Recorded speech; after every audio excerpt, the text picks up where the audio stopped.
सुना था तुम परम ज्ञानी हो बुद्ध। जान के आश्चर्य हुआ कि कांटा तुम्हें भी चुभता है।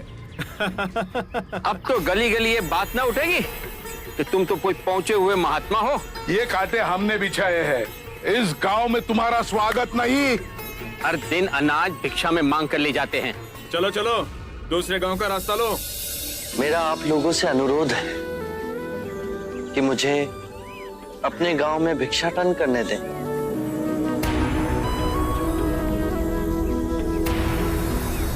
ठीक है, भिक्षा चाहिए तो दे अपने रक्त की आहुति।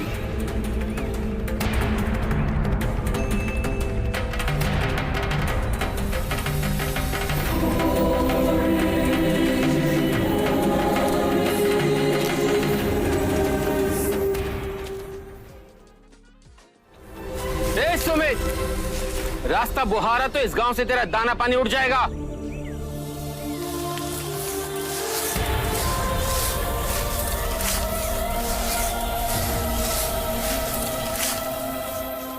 आप गांव में प्रवेश कीजिए। इन मुट्ठी भर लोगों से कई अधिक लोग आपको भिक्षा देने के लिए आतुर हैं।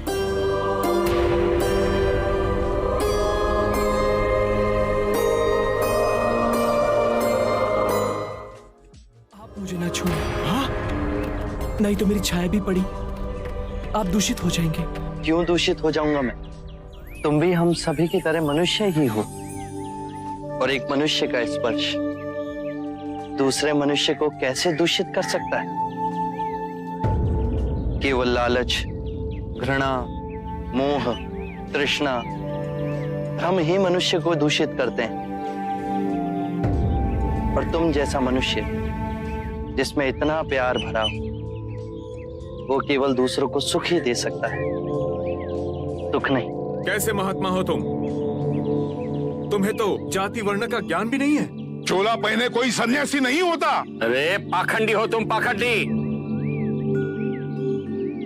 जो मानव से उसकी मानवता को छीनता है, पाखंडी वो होता है।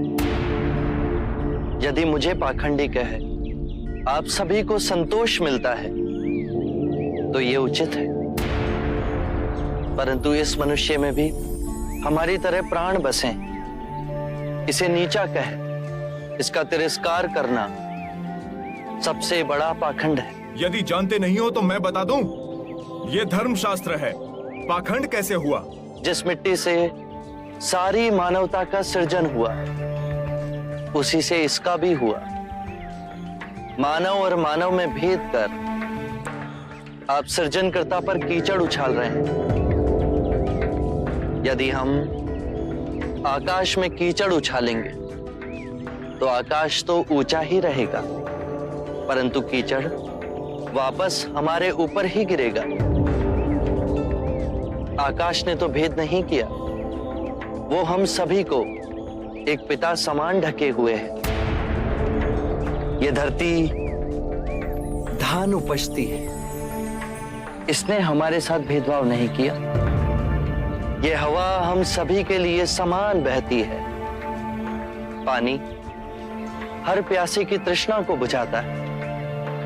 जब प्रकृति भेदभाव नहीं करती तो हम मनुष्य में भेदभाव क्यों करते हैं? यदि ऐसा है तो इसे संघ में भिक्षु क्यों नहीं बनाते? बहुत अच्छा सुझाव दिया आपने। सुनीत, क्या तुम भिक्षु बनना चाहोगे? मैं अछूत, आप जैसे महात्मा का भिक्षु मैं इस योग्य नहीं हूं। जो मनुष्य दूसरे मनुष्य की पीड़ा को देख व्यथित हो जाए, उससे उत्तम कोई दूसरा नहीं। मैं बुद्ध स्वागत करता हूं सुनीत का हमारे भिक्षु संघ में।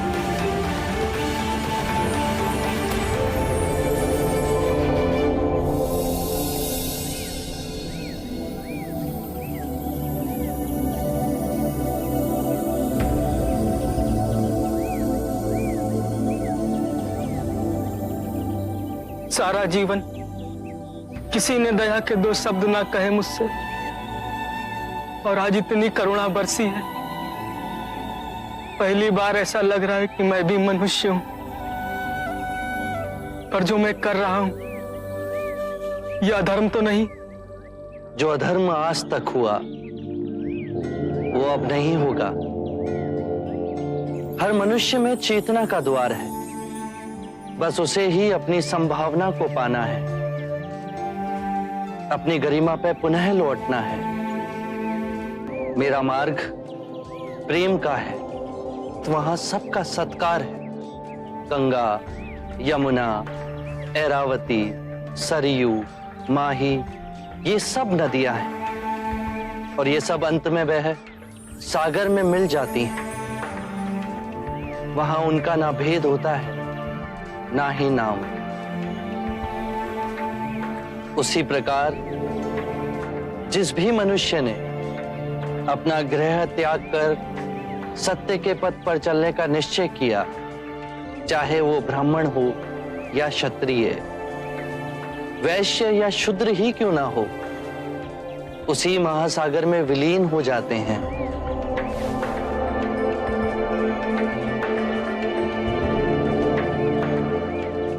हर मनुष्य के अश्रुओं में नमक होता है,